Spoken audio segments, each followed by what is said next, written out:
Pope Francis is really, in this encyclical, falls between that stewardship model and the kinship model. He uses a lot of the language of the kinship model. He'll say things like, all aspects of the created order have value in and of themselves. So every tree, every flower, every plant, every body of water, and so on, regardless of its value or use to the human person.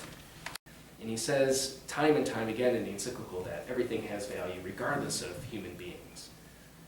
That's important. That's the language of kinship. He also says we have forgotten that we too are from the earth, going back to Genesis 2, that we are ha'adamah. We have to remember that.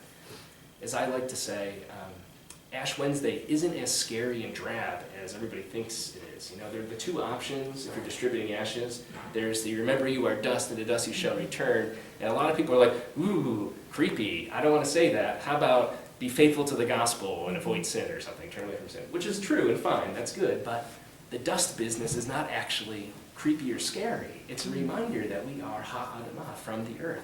Human beings do have these exclusive gifts of rationality and reason, and that this is a sign of this mandate from God to care for creation. So he doesn't really get into the language of a universal community or a universal kinship, at least in the full sense. But he kind of balances somewhere in between. Now, some of the things that he does that are really important. One is the audience of the encyclical is everybody. And so he points to John the 23rd, and John the 23rd, now, let's see, Pope St. John the 23rd, so many titles. His 1963 encyclical Pacem in Terris, where John the 23rd opens that document saying that his audience isn't just the Catholic Church. It's not even just Christians, but it's all people of goodwill. And Pope Francis takes that a step further. He doesn't even limit it to people of goodwill. He's like, you can be somebody of bad will. So he points to all these different texts and all of his predecessors and his brother bishops and says, this isn't new. In this regard, I'm not doing anything new. But what he does is make it clear.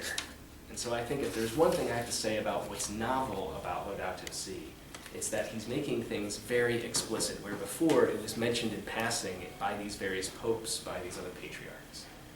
What is he making very clear?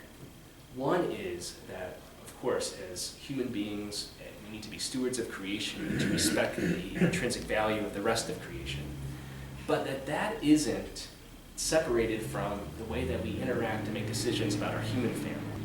So the language that he uses, he actually borrows from, although doesn't give him credit for this, the Brazilian theologian and former Franciscan friar Leonardo Boff, who wrote a book in the early 90s called Cry of the Earth, Cry of the Poor. And Pope Francis uses that exact language to describe how these two worlds are connected. And so, Pope Francis is clear, and people like Cardinal Turkson, who is one of the lead advisors and consultants in working on this text, have made clear subsequently that Pope Francis doesn't see this, despite all the talk about the environment and nature and creation. He doesn't see it as an environmental encyclical. He sees it as a social encyclical. It's part of Catholic social teaching. The Cry of the Poor is super important in its relationship to the Cry of the Earth, Pope Francis says, because those who are experiencing the devastating effects of environmental degradation, pollution, climate change, and the like, are the poor. They're the ones who experience this first and foremost.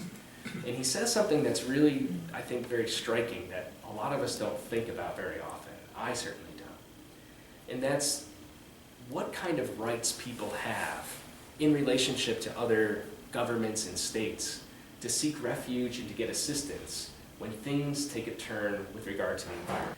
Pope Francis says, well, what happens when water dries up in a country? What happens when soil is so polluted that you can't plant anything? What happens when all those things change as a result of climate change and animal life and plant life disappears? It migrates and it leaves because it knows no borders, but the human beings are left behind. Who gets left behind? The poor. And Pope Francis says internationally this is becoming more and more an issue. It's not just violence, it's not just political oppression, it's climate change. And that we put the almighty dollar and consumerism and the bottom line in terms of profits and stuff before the lives of others. So we need to keep that in mind. These are deeply connected.